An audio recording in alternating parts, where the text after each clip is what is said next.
All right. I want to welcome my longtime friend, Jason Rodriquez. I've known Jason for a long time. We also shared the ball field together. Probably one of the best second basemen I've ever played with. Made one of the biggest plays of my career, which we'll touch on a little bit. But, Jason, I appreciate you coming on, man. I appreciate you taking some time and spending it here and telling a little bit about your story, man. So I appreciate your time here.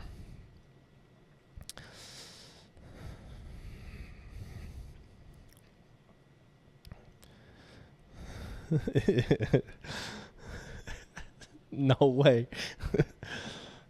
For sure. Well, to get it started, I mean, Jason, for as long as I've known, I mean, you've always been driven. You've always been, good in school, and I think you've had a good plan. But for the people listening, just give a little bit of a background of who you are, kind of where you come from, and tell us a little bit about yourself before we dive into the good stuff. No, definitely. No, I appreciate it. And again, thanks for having me. So, Jason Rodriguez, born in North Jersey, but actually was raised in Metuchen, New Jersey, where obviously Matt and I grew up. Was there until sixth grade, and unfortunately for me, my parents moved a mile down the road.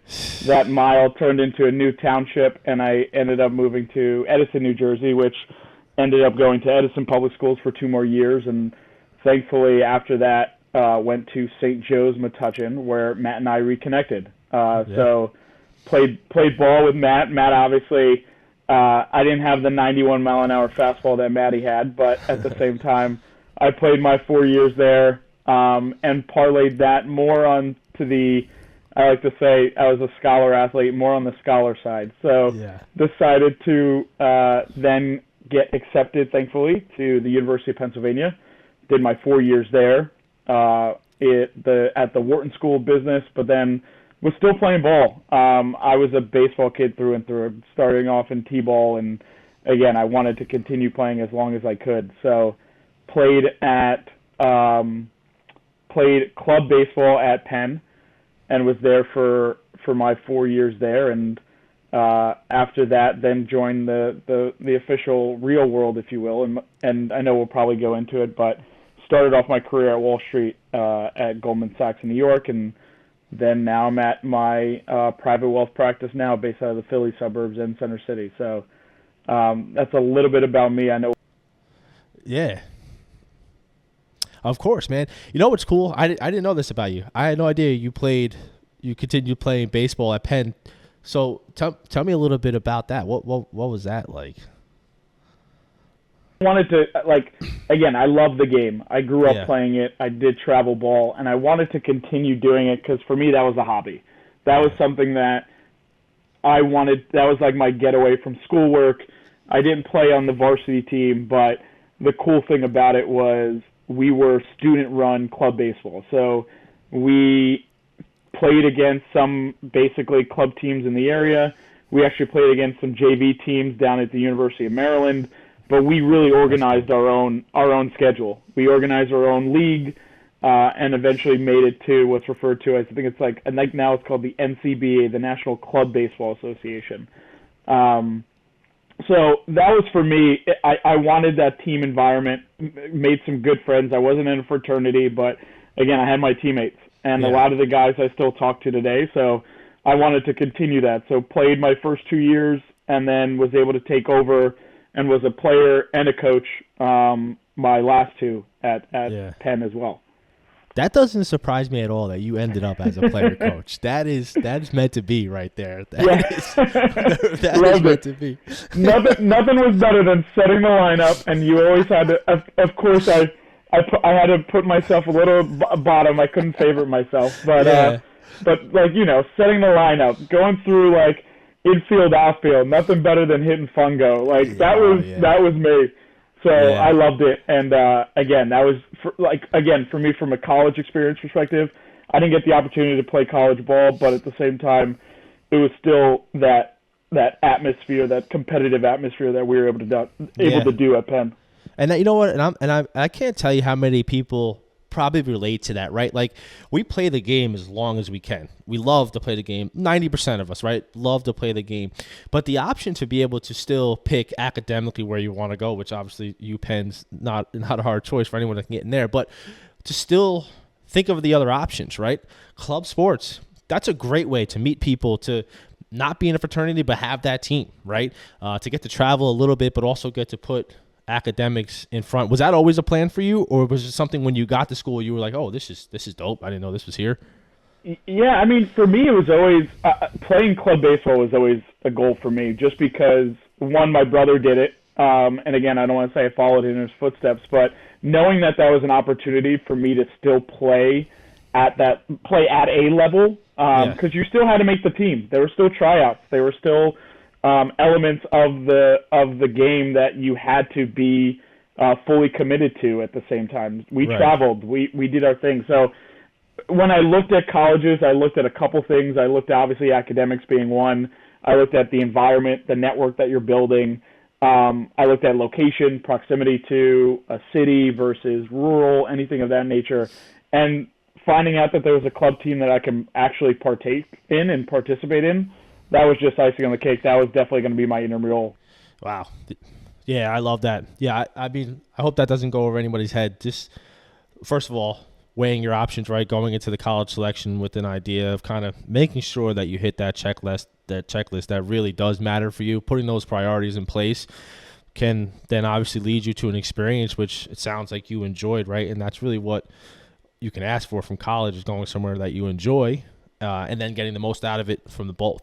So once you're at UPenn, let's talk about it. Well, what was your major? What did you go there for? Business school, right? So what was your idea when you were stepping onto campus? Where were you going as a freshman? What was your vision? Yeah, no, that's a great question. So, funny enough, I'm going to go even back to high school when I was applying. So when I was applying for colleges, again, location was key, but I didn't know much. I knew two things. I knew I was really good at math, and I knew I was really good at science. So, like, a lot of the colleges that I was applying to was actually engineering based. I thought I was going to be an engineer. And then I thought to myself, well, what's another aspect of what I like to do? And business being one of them. And me being a sports guy, everyone thought that your goal is to be an athlete. I knew physically I couldn't do that. So what was I going to do? I wanted to find some way that I can get involved with the game that I love, whether it's baseball, basketball, football, things like that. Yeah. And business being that. So I said, okay, I applied. I got into some schools, and obviously once I got into Penn, I went full steam ahead, and I got into Penn, and I got into their business program, which is one of the best in the nation. Yeah. Getting in there, from there, it's really exploring what you want to focus on. I knew, again, that I wanted to be in some sense, associated with sports and business, whether that's front office gigs, agencies. I took a really cool class on player arbitration back then. Wow. I didn't really know what, and I would say that's the biggest thing that thankfully my college experience, like freshman year I came in, I knew I was in this school. You had to go through every different aspects of finance, if you will, your accounting, your marketing, and then after you go through what they called like the business breadth, you would then say, okay, what's your focus? Yeah. And for me, it was finance and marketing. How can I get into the numbers and get into building my own business, as well as the marketing side? How do I leverage that and build a brand at the same time? So yeah. that was my biggest thing coming in. I love that because, for one, I think still, even to this day, and I don't know how you feel about it, but you don't know what tomorrow's going to be, and you don't know what every opportunity is going to turn into, right? So to hear someone like you to get into the school that you got into, from the outside looking in, it would feel like, okay, he has everything figured out. He knows what he wants to do. He's doing it right, and it's gonna happen. But it's inspiring to hear, like, okay, I hit my checklist. I had a few things that I know I wanted. Now I'm here to still kind of learn myself and then adjust and then move forward and continue to grow. So for me, I think that's a big message. Don't, not just feeling like you have it all figured out, and if it doesn't go your way or it's not the way you panned out to be, it's not the end of the world, right? But to hear that you kind of found your path, even maybe a couple years into college, is a cool story. So where did the finance and marketing, besides what you learned in college, like, is there a background, your parents, is there somewhere that you could like touch to where you're like, okay, you know what, this starts to make sense, and I'm kind of connecting to this? Yeah, no, that's a good point. So it was interesting. So my mom was a school teacher for 34 years. So teaching was something that was near and dear to our family, and more importantly, it kind of was like the backbone of my approach to schooling in general was disciplined approach, understanding everything going into the actual process that was education, knowing my mom doing it. My dad was a finance guy. He spent some time in accounting firms. He worked both in the syndicate desk, so he started his career there on Wall Street and then pivoted more to technology. And interesting enough, again, for me, I knew of the aspect of finance and really corporate finance, if you will, like investment banking, sales and trading. I knew of that, but it took, honestly, a mentor that I met in college to learn more about the different avenues, meaning there's ways, like I said, there's an investment banking route, there's a sales and trading route that thankfully my brother went into. My brother was a very similar stature where he was an engineer. He had opportunities to work at Nike and basically focus on creating their baseball brand, if you will, from a technology perspective. Wow. And he ended up saying, you know what, no, I'm going to finance, and he worked at Goldman and became a trader and worked his way up. So I learned a little bit from his journey, knowing that you never know where you're going to end up. But at the same time, my current mentor, who was in kind of this business space, I always kept tabs on what he was doing, he was doing with his day-to-day, what network he was building. So that's kind of how I slowly transitioned into that. Yeah, that's cool. I mean, and you mentioned it a couple times, but I mean, I don't think you could duplicate the power of network. And just kudos to you to being willing to, attach yourself to somebody and whatever that means, but kind of learn, right? And just have your eyes open by other people's experiences and let that help you. So you go through college, and then now you're Jason Rodriquez, you're 21, 22, and you're walking on the Wall Street. What is that like? What is that beginning like? No, it was different, and it was different in a sense that, so when I was graduating, I was going through kind of the 07, 08 from a financial crisis perspective, and at my school, a lot of recruiting kind of slowed down a little bit. Companies weren't, as we were getting out of a recession, companies weren't really willing to take on that much new talent. Yeah. So what previously may have been, 20 opportunities or openings for new grads, that turned into 10. And when I got out of college, again, I focused trying to find a career that was focused on the institution itself. So that's why I went into kind of big banking, Goldman Sachs. Let me get my foot in the door. And I started my career in operations. I started off kind of learning the back end systems of the business line that I was supporting, which was prime brokerage. But it was different, right? It was a whole new network of people that I'm meeting. I lived, technically, I was commuting from Metuchen to Jersey City, New Jersey for 6 months until my college roommate, ironically, who had an engineering background, also ended up in the same role as I did, or at the same company. And we decided, all right, look, 6 months, it's time for us to basically start living back on our own. And we moved in together into Hoboken, into a tiny 2-bedroom apartment, just to get that atmosphere, that change of scenery, if you will. So it was different, but again, it just goes to show you're in a new network, you're in a new group of people, you find people that you get along with, and you start to kind of build a career within that.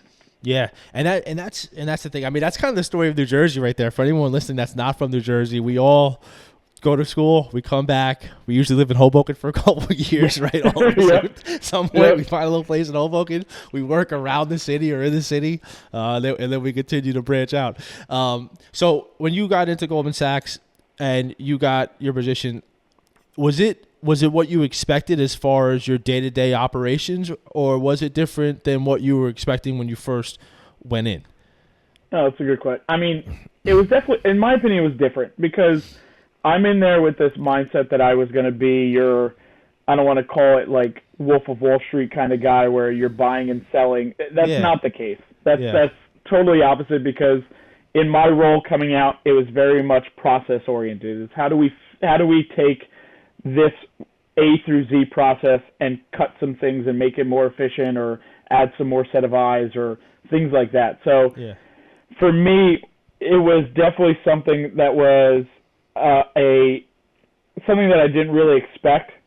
And then you also hear the stories when you go to a institution like that is, oh, you're going to be working 15-hour days. You're going to be sleeping at your desk. Not in my space. And more importantly, if you wanted that experience, you would seek it. You would go to investment banking. Right. You would go to that type of, or that part of the business. So again, I would say it was definitely a shock, because that was my first real corporate gig. Before that, I was interning at the local YMCA as a camp counselor, or I did an internship with MetLife on their operations team doing M&A for them. Yeah. But knowing that this was the rest of my life, it was definitely something that I had some time getting used to. It took some time getting used to. That definitely hits different when you get to that point where you're like, all right, this is what I'm going to be doing. This is the rest of my life. So I'm sure that even just the outside pressure of that is a little bit different. So at that age, and so we graduated in 2010, right? You as well. That's college. So we're right after the '08 crisis. I can't imagine kind of all the change that was continuing to progress, and you walked into it post that. For somebody, let's say, who's in college or thinking about going that route, in your position when you first got out of school, what are some of the major qualities that you would, give as advice to somebody who's looking to get into that corporate world of big bank, to go in there? And let's say your role, let's say your position, not the investment banking side, but your position.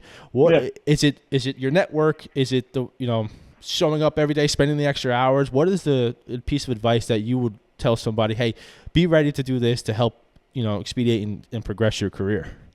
No, definitely. So I think it starts as early as freshman year, and even starts as early as high school year. It's your network, right? Yeah. I think the most important thing you can do as you progress in your kind of personal development is you want to get an idea of who are the people around you and what they're doing. Yeah. So I knew, thankfully, it started off really earlier on in my career, where thankfully I knew an individual who got me at least a look into Goldman, right? He got me an opportunity to say, look, you're going to come for a super day where you're going to interview 6 different times, but more importantly, this might not be your end goal, but let's get you in the door. Yeah. So your network's the most important thing, and the reason I say that also is kind of, you alluded to it with people's college process, like the college search process, their career search process. If you want to experience it, or if you want to kind of learn more, you got to find someone who's in those shoes today. Yeah. And whether it's a fit or not, you go through the process itself. And you had individuals on your podcast now who have had many careers and pivoted their career. You got to be willing to do that, but at the same time, it really comes down to getting an understanding of getting an inventory of the people around you and seeing what they're doing, and just being inquisitive. Start learning a little bit about what they do on a regular basis. Yeah, that information. I mean, it's free schooling, it's free knowledge for sure. I mean, and also, again, I think when you're in your life and you're kind of doing and you're taking the steps that are right, I think it's also good to hear, because from the outside in, for someone like me who's not that, right, and my path was completely different. I admire somebody who's willing to take the path that you did and go in and take that job. That's intimidating to an extent for a lot of us. So I think the confidence of it, and also having those right people around you, probably played a huge role in it. So so you were at Goldman Sachs. How long were you there for? Yeah. So I was there for almost 8 years. So started off actually in the operations space, climbed that corporate ladder within there. And for me, the biggest thing that I wanted to do was, within the operations side, you supported the business, we called it. It was basically the front office. Those are the people that were client-facing. They dealt directly with in that area. You're dealing with hedge funds, that their portfolio managers, their director of operations. That was the front line. Yeah. So when I came into Goldman, my job was to master what I did in operations. But thankfully for me, I did it in a way that also created a kind of stepping stone into my career where I could pivot to the front office. And I got the attention of some leadership on the front office side that basically said, hey, this kid Jason's really good in his space. What if we moved him to our side? So I was in the operations team for about 3.5 years. At that time, one of the team leaders in our securities division, who I was supporting at the time, said, hey, there's a job opening. Basically, we're looking for a new relationship manager. You're going to cover about 25 hedge fund clients. You're going to be their day-to-day contact. You are the number one person that they're going to call when they need something from a resource perspective. You're going to be that contact. Would you be interested? I said 100% because I just felt as though, for me, in order to continue to kind of progress my career, that was the internal next step in order to take that next step. So did that, was there, and thankfully got the offer, was working with them, again, climbed the corporate ladder that was within them, and stayed there until really April of 2018. Yeah, that's awesome. That's a good run. And then did the operation side where you entered in, did that translate to your new position in the front office? Were you able to take? Yeah. 100%. Awesome. And that, for me, that was the best part of it because it allowed me to take that skill set that I knew how the sausage is made. So I knew when I went to that front office what back end opportunities or needs or questions that I had to ask in order to get something done. Right. And the other thing that helped was I had a really good network with the operations team, so that when I went to the front office side and I needed something from that back office, they knew that I'm going to them for a reason, but they also trusted what I was asking them to do. Yeah. So I had a really good relationship with them that the work itself became pretty easy because I created a good teamwork between the two. Right. And it's funny because that to me kind of correlates in my world, in the entrepreneurial world. It's the way that I hear it is I always tell people, and I got this advice a lot from my mentors, is in the beginning, the more that you do, the more you'll know. Right. And for me, a big part is hiring and putting the people in the right place. So what I hear and I relate to is just being able to know more about what you're asked to do. And then once you continue to climb the ladder, now you kind of know what to ask of those people and how to ask and really what you're asking for, what to expect and what you want because you've seen it from that side. Right. And Great point. Yeah. That experience, I mean, it's not saying just take any job or do anything. But if you can find something with a correlation to where you want to be or where you think you want to be at that time, it sounds like you took it on and you did it well, which obviously leadership noticed. And then you were able to kind of plateau and then go and continue to climb up there. So I commend that a lot. And that's big advice from me. So with Goldman Sachs, you're going in, it's 2018. What's going on with you then? Like, what's your mindset now? You make a change, you make a transition somewhere else? Yeah, no, good question. So basically at GS, I got through what I thought was kind of that plateau level. I looked around and I noticed from like a management perspective, there wasn't really going to be a next step for me because I knew my managers were all kind of younger, if you will. They've been there for some time and there wasn't really an opportunity internally to even go a little bit higher from my career perspective. So the one thing for me that I really wanted to do, and kind of kudos to you because I always look at individuals like entrepreneurs like yourself, because that's something that for me, when I left college, I had this concept that I wanted to get into. I wanted to build a business. I wanted, and for me, the best way to do it was working in what's referred to as the private wealth space. So it takes you from the institutional side, so you're not your clients from before are hedge funds. Now your clients are families. They're individuals. They're wealthy individuals that basically need a team around them to help them, one, continue to grow, but be that resource, be that solution individual. So I knew, thankfully, going back to my college days, a good friend of mine, my best friend from college, groomsman at my wedding, his dad built an unbelievable business over the 23 years in private wealth. And going back to college, going back to that concept of networking, I always kept tabs on what he was doing. I always wanted to see, where are you going to next? How's the business going? And I see the people that he's surrounding himself with, and I always thought, I want to do that eventually. Yeah. So, but I didn't have the, I wouldn't say goal, but I basically was like, you know what? Out of college, I'm going institutional first. I'm getting that brand of Goldman. Yeah. So 2018 came around, and I noticed that I wanted to change. We were living in Jersey.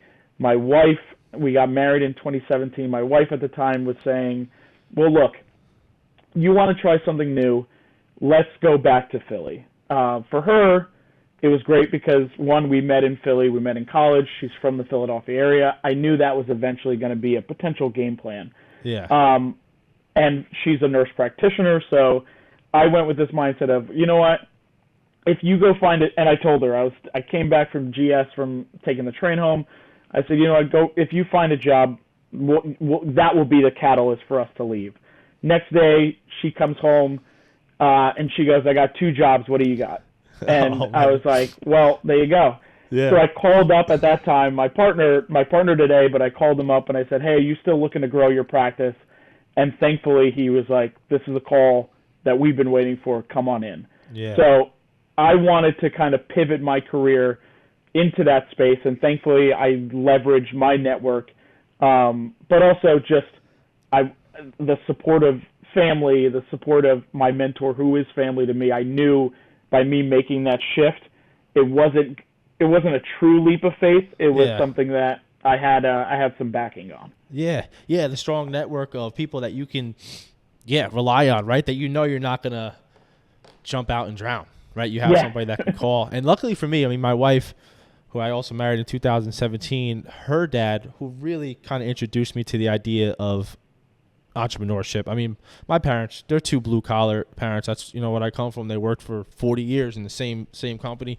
But my father-in-law was huge on entrepreneurial, and he still is. He's a business coach now for entrepreneurs. But he's the one who he brought what I was into and what I broke into to my attention and kind of just walked me through it. And for me, it made total sense just because I think it works well with my skills. But to the point is, making a transition from where I thought I was going to be a Division I baseball coach, and I wanted to be a head coach, and I wanted to go to a university and do that, it kind of shifted my mindset, and it was scary. It was scary because making that jump is not what was in my plans at that time, but I knew I had him, and he told me that, and I knew I had him, and he goes, if you take this chance, we're not going to let you fail. It might be hard. That doesn't mean it's going to be easy. But, if we have to stay up till midnight or 1 o'clock in the morning and looking over what's going on and what's going wrong or right, we will, and we'll do it together. And I like that challenge a little bit, so that also talked to me. So, that was huge. But now that you had, all that reinforcement, how was the switch? Was it what you expected? I mean, I can't echo what you just mentioned because he said the same thing to me. He said, look, when you make this transition, it's not going to be easy. Yeah. It's not going to be everything that you think it's going to be. It's a grind. It's a grind in and day out. And again, it goes back to kind of what you're doing is you're building something.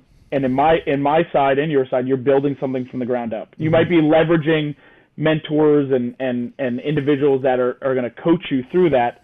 But that safety net that I was used to, i.e., the institutional corporate world, wasn't there anymore. Yeah. Right? I didn't have that. So I think it was something that I knew, and I say this because with every transition, or with this career transition for me, I did have to take a step back in order to really be where I'm at today, and take 2 steps forward, because it's a shift in your mindset as I transitioned in my career. I love that. So that the 1 step back, take 2 steps forward. I mean, that's a big chance, but I love that aspect of it. So on the surface level, without getting too into the nitty gritty, what is the major difference for someone coming from the institutional side to now doing what you're doing in the general sense of it? What's the major difference from your day-to-day now compared to what it was, at GS? Yeah, no, that's a good question. So previously at GS, I was a connector, if you will. It was a way that at that point a hedge fund would come to me, or a portfolio manager or a director office would come to me, and they needed some kind of service that needed to be done, whether it was lending opportunities or just reporting aspects. I would be the resource for that. When I shifted in a sense that the business is now an individual, not an institution, not a hedge fund. It's a family. Yeah. And for me, a lot of what I do is I am that, what we like to call kind of a private label family office. I am that resource for every aspect from a financial picture, that every aspect of their financial picture we try and assist them with, whether it's investing, whether it's planning, whether it's philanthropy, whether it's lending. We are their number one resource and provide a solution related to that. So when I shifted, again, the client base changed, but also your approach to that change. You're now working with true individuals, true families, compared to a fund itself. You know what I think is cool about that? I mean, I imagine that what you see, across the board with your clientele basis is probably so different, right? Like, it's what I love about what I do a lot of times. I mean, I work with, so many different people, and I tell people that sometimes I spend an hour with this person, and then I go to the very next person, and the goals, and it's so different. So for me, I love it, right? Because it just keeps me on my toes, and I'm helping people for different causes. I have to imagine that what you see day to day and what you deal with day to day is probably a broad range of clientele. Is that right? Oh yeah. So we work with everyone from business owners. I like to call it kind of transition planning, right? So whether you're a business owner that's selling a business or pre-IPO planning, how do we kind of get you from a personal perspective situated and set up for the most, I would call it most efficient from a tax perspective for the future for you? We work with individuals like that. We work with individuals that are planning to retire, kind of looking to take an inventory of their own well-being and saying, am I ready for this next phase of my life? And then another part of our practice, which kind of you and I would love and why we connect, is sports, right? Yeah. So we work with athletes to really think about something as basic as financial literacy, financial planning, and try to show them that there's a long game in this process when it comes to, people call it investing, but just wealth management in general, where like when you think about the concept of an athlete versus an entrepreneur or an early stage startup, you're in that same boat, meaning that at that point of your career, you're hoping for that next phase. You're hoping for growth, whether that's a contract, whether that's your business growing in general, but having the right team around you is the most important. We focus on working with professional athletes, just teaching them the basics. Yeah. And that's the other thing that for me, and it kind of alludes to what your practice and what you do is, you never know what individual or what situation you're going to come across, but at the same time, your job is to provide a solution. Your job is to teach and provide a solution. That's the end of the game. Yeah. That brings on so many questions for me. So for one, and he's actually going to be on the show later, a buddy of mine in my network, Grant, he does a lot now with NILs, right? So college athletes now are getting money, and what that leads me to is just the financial literacy. I think we saw and we heard so many stories about when people finally make it, quote unquote, and get that first contract, and how fast any amount of money can really go, right? Like you can really blow through that. So I guess my question to you, and let's say in your perfect world, is it ever too early for someone to start thinking about wealth management or having someone guide them with that? Is it ever, do you have to be in a certain place for you to get the most out of it? Or so someone start, hey, right away, hey, maybe I don't have what I want to have, or I'm just starting out. Is there a way to kind of entry level wealth management to have somebody who can assist them and be there for them? Yeah, no, I think it's never too early to do that. And I think the better that you can educate yourself at an earlier stage, the better you're going to be able to run your business, which is you as an individual. I think that's the most important thing. is as you start to see, and that's the interesting aspect with athletes, right? An athlete's career earnings potential is the total opposite of any other human being in the professional world. As we get older, usually, that's when you climb the corporate ladders and you start to make more money, you become MDs, you get promoted. Mm-hmm. In kind of the sports space, your highest earning potential is the earlier part of your career. You're hoping to kind of blow up, get that next contract, get that max deal. And then as you get older, now you're thinking, okay, did I grow enough and did I preserve enough to allow me to either retire, think about my next phase? So I would say you're never too early to do that. And I know I can't wait to hear that next podcast with your buddy because NIL has changed the game. Yeah. NIL has really allowed individuals to start thinking about this concept of financial literacy, but kind of the building blocks of your financial future starts a lot earlier. Yeah. And the other thing I'll say is as you start to earn more money, you are running at the end of the day, you're running a business. Your business is yourself. And people are going to come to you with many ideas looking for them to invest in your business, into a business, which they're looking to you as the bank. Right. So the more you're educated on that, the more equipped you're going to be in those types of conversations where you're going to be able to understand what that deal is all about, because at the end of the day, it's your money that they're after. Yeah. So that's a different dynamic, but I would say it's never too early to start learning the basics of wealth planning or just planning in general. So would you recommend that for somebody, is that someone that is that where you would say, okay, there's plenty of books, you could watch plenty, there's YouTube. Is that where you would start for somebody who's younger, just getting going? Or would you actually reach out to somebody? Because I think I told you this, there's a lot of fear around reaching out to financial advisors or wealth management. I think part of it is maybe you don't feel like it's enough. You don't want to waste somebody's time, or you don't want to be told you're doing the wrong thing, or you don't have enough, So I think a lot of those questions come along with that. So help me with that. What would you say to that? No, that's a good point, because like you said, the negative connotation around that the bad stories you hear on athletes, the athletes that go broke within 7 years, it's did they have the right team around them? And I think the most important thing for an individual, especially a younger athlete, to think about is the number one way you can combat that fear is by being introduced by someone to be able to kind of make that segue, make that introduction. You're immediately building trust with that, and trust it grows over time, right?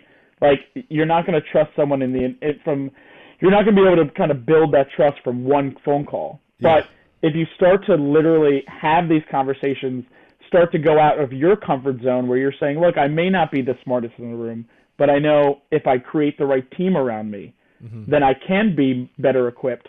That's going to allow me to grow in the future. And let's be honest, you know this, a lot of athletes, their biggest goal is what? Focus on the craft. Yeah. Focus on your ability to get better, and that allows you to have higher earning potential. Yeah. So the best thing you can do is, during your downtime, try to be inquisitive. Try and learn a little bit. Try and get introduced. Have conversations with people like me or you. And it doesn't involve a contract. That's the craziest thing. People think like, oh, if I talk to Jason or if I talk to a financial advisor or a wealth manager, I immediately have to sign with them. Yeah. You don't do that with your agent, so why do that with that? You have to go through that process of kind of understanding, is it a true fit? Yeah, That's the most important thing. Yeah. In that future. Yeah. I love that. So I mean, it's literally an interview process, right? I mean, I talk to our high school athletes and I tell them about colleges. That, for example, when we were in high school and we were going through it, we want to do everything right for the college to look at us through a good lens and accept us. My thing to a lot of student athletes who are lucky enough to have a choice is go into that school and interview them. Make sure that's a right fit for you. Make sure it's the right location. Make sure it's the right campus size, the major, the classroom sizes. That's your chance. You're not going there because you got accepted. So I kind of hear a correlation with that as well, where you get a chance and talk to as many people as you think necessary but it's probably pretty important for everyone to have at least someone in their corner that they could turn to or ask those simple questions to. I recommend that for everybody, right? So I imagine, though, that from someone like an athlete, like you said, which is a great example. I've never actually thought about that way, where so much wealth or money comes in the beginning. I wouldn't even call it wealth yet, but get so much money in the beginning compared to someone, let's say a small business owner, who is oftentimes in the beginning strapped for cash or borrowing or doing what they have to do to get their business going into a place where they feel comfortable. Is there opportunities for people like that to also, maybe not as aggressively, but also benefit from taking care of their the wealth management side, to making the right decisions even when you don't feel like you have it all quite yet? Yeah, no, that's a good point, because I think the biggest thing you can do in those types of cases, and you could probably kind of shed some light on it because you've built a business, is there's going to be resources around you, whether it's chambers of commerce or small business bankers that you're going to network with. And the most important thing, and I say this because you do it on a regular basis, everyone should do it, is as you start to meet new individuals or you find people in your corner, those people are now going to be a resource to you that you can now tap into their network. Yeah. So going back to your example, if you're in a position where you come across a small business banker or a business in general who's looking for help, you have maybe a previous experience or of someone that's in that space, and you make the introduction. Right. So that's the most important thing. Is there might not be a fit, and what I mean by that is if you come to me and I might not be I might not have the solution for you, that person hopefully is going to get you to a possible solution. Right. They can potentially introduce you to someone. So don't think of it as all right, if Jason's not going to answer it for me, I'm done. I don't know what to do. Hopefully it gets to the point where if Jason is resourceful, he's going to say, all right, it might not be a fit for me, but let me introduce you to XYZ. Right. And that person may help you. Yeah. So I think that's the most important thing, especially for kind of new businesses. I mean, I see it in family business as well. I do a lot of work in our community here in Philly where I am a resource, if I can, to small businesses in the area. And if not, I have a network of individuals that would be better suited for them. Yeah. And that's the benefit. Yeah, that support is awesome. I'm out of curiosity, how do you feel like we're doing, I guess I'll just say, like, as a country, how do you feel like we're doing through the educational process in helping our youth and our kids with financial literacy?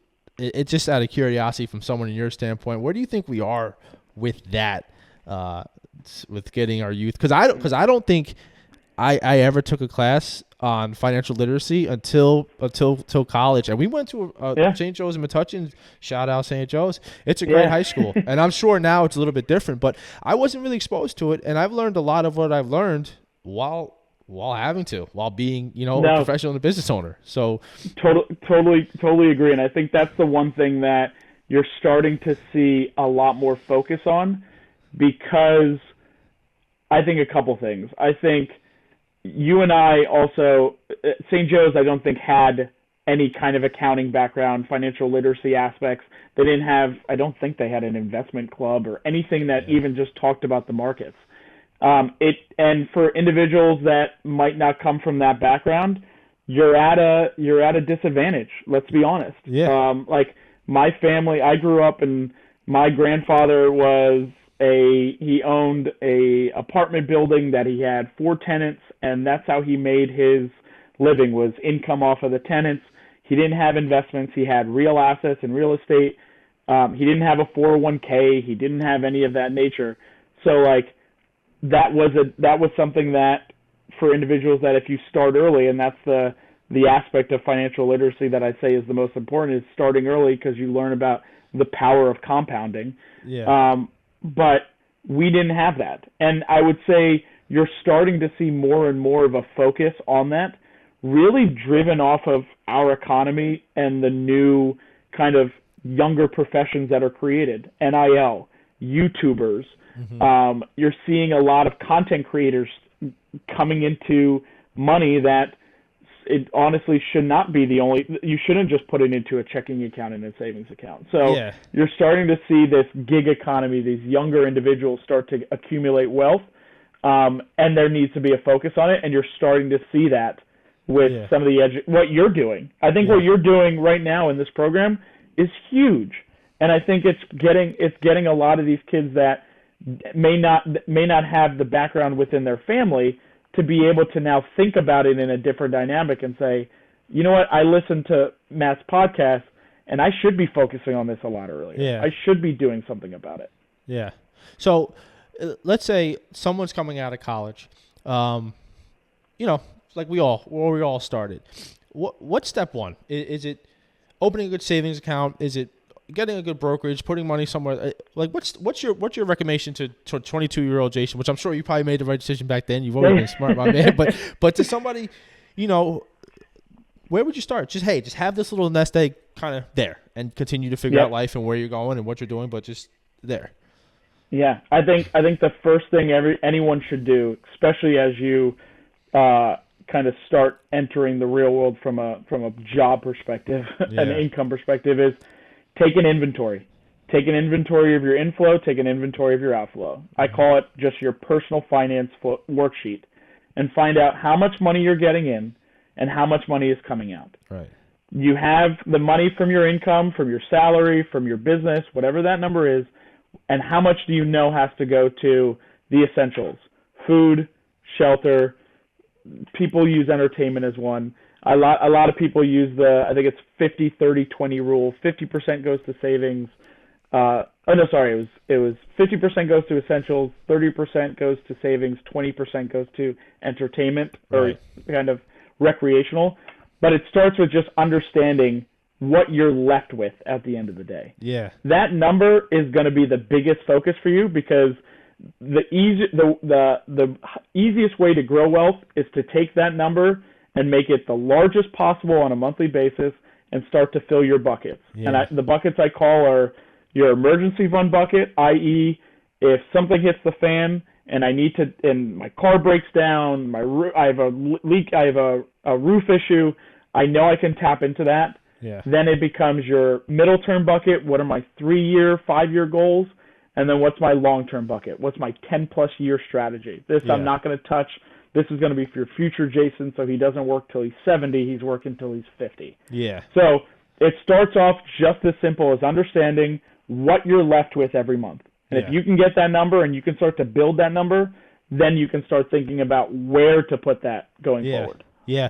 I love that. I it's funny. I think so many times there's a lot of people who actually, I mean, it's not crazy because I think it's common, but that don't know that number for multiple different reasons.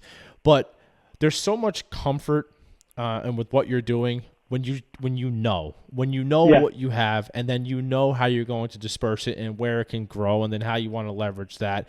It's really step one to get you ahead of the game. You could have every idea and every intention to do the right thing, but when things are going out left and right, and you have so many legs, financials going all over the place, and it becomes overwhelming, and then you feel like, oh, I'm not doing the right thing, that's where I think a lot of people get in trouble.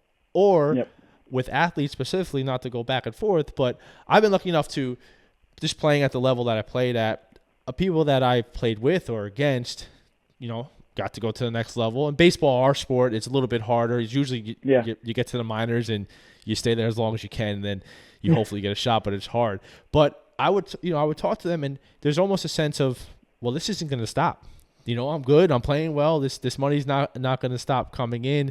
And then next thing you know, boom, right? Something happens, an injury happens, you get laid off, whatever that may be. And then I don't want to say that's too late, but that adds a layer of stress, in my opinion, to that, right? Do you meet resistance, and not to get too personal with anybody individually, but is there a natural resistance as somebody, like an athlete, let's say, for example, that is at the prime of their life, prime of their career, they're getting that money in? Do you get clear eyes with that a lot of times, or is there that sense of, I want to spend now, I want to have fun now, and then I'll think about it later? Yeah, no. I think We do work with individuals like that, and I think you have to work with the right individuals that are willing to, I like to use the phrase, pay themselves first, right? I think you got to be willing to realize that, yes, and I say this to everyone, I am never going to hold your money hostage. It's your money. You can do whatever you want with it. Yeah. But what I can tell you is, if you are looking at a way to really maximize your true growth potential, you want to pay yourself first. Right. And I think a lot of times, again, a lot of issues that you come across with athletes is that there's a lot of yes people around them. And there's a lot of people that they are looking to say, hey, should I do this? Or here's something that you should be doing. And when asked, they go, oh, yeah, you should definitely do that. Oh, yeah, you should buy that car wash. You should do this. You have to be willing to have a tough conversation with an individual where you're saying no. Yeah. And if you need, and you got to be the bad guy at times, but if you can educate on why that's a no and why that doesn't make sense at this point, then that makes them better equipped. It puts it back onto them. Yeah. And it puts the decision-making process back on that individual where they're saying, you know what? Jason made a good point. I don't know if I really do need this now. Yeah. And maybe I wait a little bit. What does that turn into? And you'll start to see that dynamic on how you view and your relationship with money totally different. Yeah. It's funny you say that because when in one of my businesses, I get to go into people's homes a lot. And I was in a gentleman's home who's a good friend of mine now. But when I first walked into his home, I'm like, this guy has made it, man. He is good. How about this? I walked into the front door, you see right through his living room, and he has a big glass wall. And behind that glass wall is a full-size indoor pool right in his living room. The best part about that is my man couldn't even swim. He didn't even know how to swim, right? So he just had this. But my point to tell you is, he said something like that too, and he told me, he goes, look, there were so many times I wanted to buy things and buy the car and do things when I was younger, and I just told myself I would much rather have buyer's remorse when I'm older and have a little bit more to fall back on than when I'm 25 and my buyer's remorse directly impacts my way of living, my pocket now. And that advice stuck with me. I mean, that kind of sounds like what you're saying, right? Like, just have some discipline. Just have some discipline, be able to, kind of know what you need and what you don't, and then making the right decisions up front, you'll benefit obviously from that on the back end. Yeah. And I would add also it's taking the time to really educate yourself, but like, I always love this because the best individuals that we work with are the ones that actually think the process through. And I think that's something that it goes back to your main point of whether you don't want to feel wrong, you don't want to feel like you did something correctly, but by taking that one extra step, by saying, you know what, let me think about this, let me talk it through, and you can make the decision after you talk it through, that's totally fine, but by you being able to do that, you already are changing your mindset when it comes to that purchase or something like that. Right.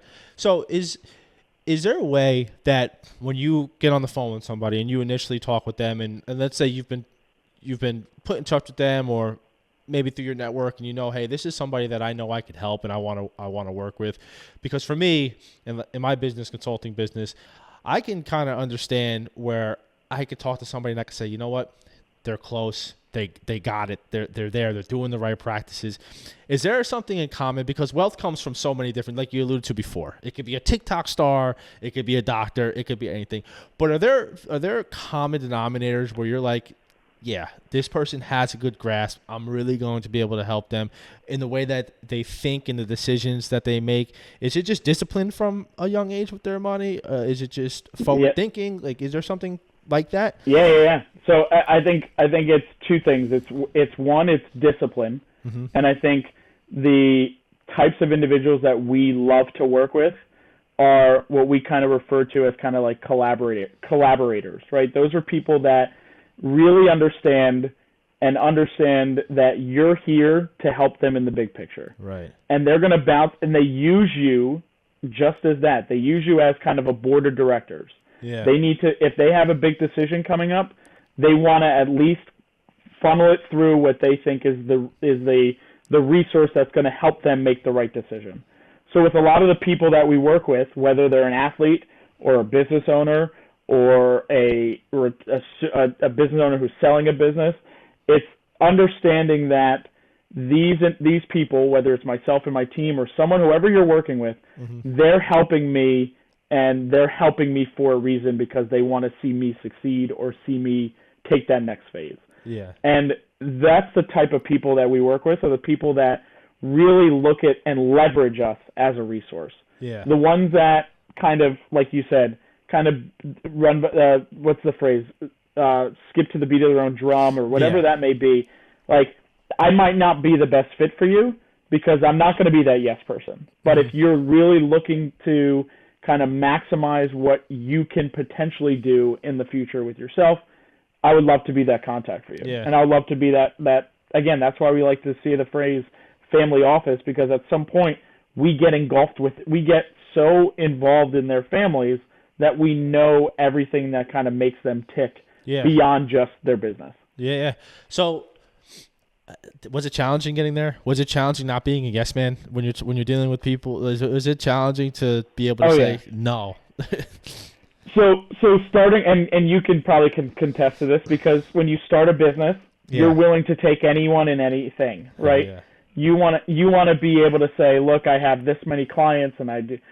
But I think as you start to see, and I think one of the things that I learned in my career was, even back at GS, is you can't be everything to everyone. Right. And that's one of the toughest things, is understanding that, again, you might not be that resource, but by you creating that discipline for your own business, you're going to start to see your business kind of flourish because of the focus that you're putting into it and the focus you have around it. Yeah. So I would agree. It's tough. It was, in the beginning, it was always tough to kind of try and break that mold. But again, once you realize that the reason why you're doing it is not because you're a bad guy, but it's because you're trying to be a good person in the long run and help them, then it changes your whole dynamic. Absolutely. I mean, it goes back to the old saying, it helps you sleep better at night. You know, I tell my team all the time, if you don't enjoy the person that you're with, then you're not going to give your best. And then for our team, like, I really push personal brands. Of course, we're all part of a team, but I want you to care about also your personal brand. I want you to be able to move on to the next thing and continue to grow. So I think being a business owner and having your chance to, obviously you want to build as much as you can, but to have your opportunity to be around people that you know you can help, I think it makes you the best you, right? It gives you a chance to do what you do best. And sometimes saying no and sometimes cutting ties is just what you have to do. Was that stuff that you learned when you went to, like, the business ownership and entrepreneur side of it? Was that stuff you learned on the clock? Was that stuff you learned while you were in it and like doing it? So I would say I learned it just through my mentorship too, through my mentors and learning how they ran a business, because, like you said, your father-in-law was a successful business coach and entrepreneur for many years. Yeah. So by being able to see his process, your goal is, how do I replicate that to get to his level? Yeah. And that's how you learn it. So I think it takes time, but also you have to be around going back to your comment, you have to build the right team around you. You might have to have the right team around you. Yeah. And it goes back to, and we use this analogy, and it goes back to just us being sports guys, is the right team around you doesn't mean everyone scores 50 points a game, or it doesn't mean everyone hits a home run on their at-bat. Yeah. Like, you know your place, and you know what you're going to do, whether that's you're going to be a defender and you're going to make diving plays in the hole at second base, or you're going to be the power forward and you're going to rebound and block. Yeah. But if you know your role within the team, your team is only going to be 10 times better, because that's what your specialty is. Absolutely. Yeah, absolutely. That nails on the head, and that's why I love that our world of athletics, and I always tell people it doesn't matter what level you made it to, it kind of goes through. So I find myself, I'm in the houses of people, and we always end up talking about sports at some point, right? Like, we all have that in common to some level, but it ties so much into the professional world, man. There's so much we learn from the ball field together that ties into that world. So big question. You get a chance to tell yourself, let's say the 18 or the 19 or 20-year-old Jason Rodriquez, you get your chance to tell yourself a little piece of advice from now to you back then. What would be your advice? I don't know. I don't mean like to change anything or to change your path, but was there something that you learned that only time was able to teach you that you take with you today that maybe you probably would have changed a little bit back in the day? Yeah, I would say I would tell my younger self to step out of your comfort zone a little more.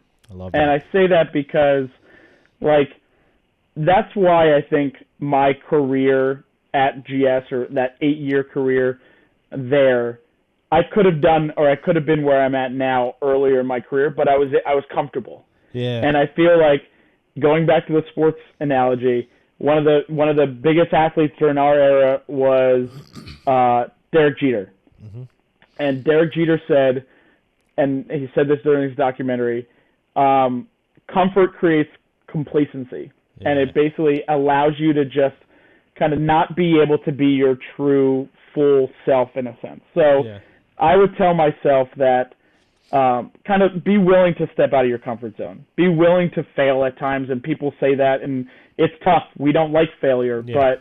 But that's only going to help you in the bigger picture of your overall career and life in general. Like, yeah. Let's be honest.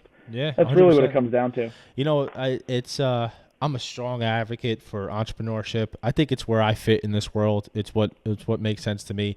So when you say that, like, the comfort part of it, I just recommend everybody go out and start some type of business or start some type of hobby or some type of passion project where it's what you work on, it's what you put your time into on your off time, right? You still have your job, you still have what you do, but go out and try to create something. And who knows what you're going to learn from that, and who knows what it turns into.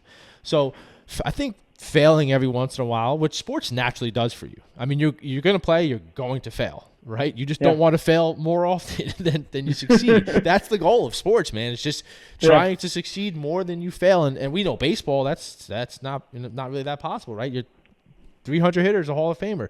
So I was just going to say that. Yep. Yeah, we've been told that our whole lives, right? Like, we've been told that our whole lives. And I still take it, and I think we all deploy it differently depending on where it works into the aspect of our life, that theory. But being willing to take chances, for sure, something that me as a dad, like, I try to push that into my kids. I try to make sure, because that was a problem for me too. It was just a lot of times not wanting to be wrong or being nervous to be wrong. And then the real world will teach you one way or another, you're going to be wrong and you're going to make mistakes. And I think the sooner you're okay with that, and the sooner you're okay with taking on change, the better, right? Yeah. So great advice. And I think someone said it the best is, if you're the smartest person in the room, you're in the wrong room. Yes. Because you want to be able to kind of learn from other people around you, and it goes back to, look, I may be wrong at times, I may fail at times, but again, you're only going to learn off of that, and that's the best thing you can do. Yeah, and I mean, kudos to you. I mean, and I think anyone who's listened to this and who knows will maybe reach out to you and try to get more. I think with you, that's what you do really well. That we know that you've built a network. We see that, but I know you're really smart, and anyone who talks to you knows you're really smart. But your willingness to listen and to help and to and give your advice, you've always been good at that for a long time. I mean, me and you keep in touch. We grew up together, but we don't speak every day. But when we do, it's like we haven't left. And I think that's a true skill, and that's a big part of why you're successful today. Thank you. So I want to be sure to tell you that. So for the listeners, anybody who's like, yeah, Jason, he's speaking what I need. Where can people connect with you? Where can they get in your network? LinkedIn, Instagram. Where's the best way to professionally kind of connect with you? No, definitely. So I'm going to tell you the first thing. The first way to do it is by you. No doubt. And the reason I say that is the way that I want to build my network is through individuals that we know. Yeah. And if they want to find me, you talk to you. Nice. And I want you to be my buddy in crime in that sense, and be my new introduction. I'm on LinkedIn. You can find me on LinkedIn, Jason Rodriquez. Cool. That's my real only professional footprint. But I'm always, what I will say is, as I said before, I'm always available. I'm always accessible, and I would leverage my network. If you want to connect, I think you talk to Matt. Yeah. And Matt is more than willing to share my contact. Absolutely, man. Absolutely. Well, Jason, I can't tell you how much it means to me to have you on today. I think you dropped a ton of gems, and I'm sure we'll have people who will look for more. But I don't know, man. Hopefully we can have you back on in the future and continue to drop gems. But thanks for your time, brother. I really appreciate it. No, anytime. Anytime. I love what you're doing, and keep doing, man. I love what you're doing with this platform, what you're doing off the mic, what you're doing in the community, what you're doing with these high school kids and college athletes. It's important. So kudos to you for that. It means the world, man. All right, man. Thanks for your time. I'll talk to you soon, all right? Talk to you. All right.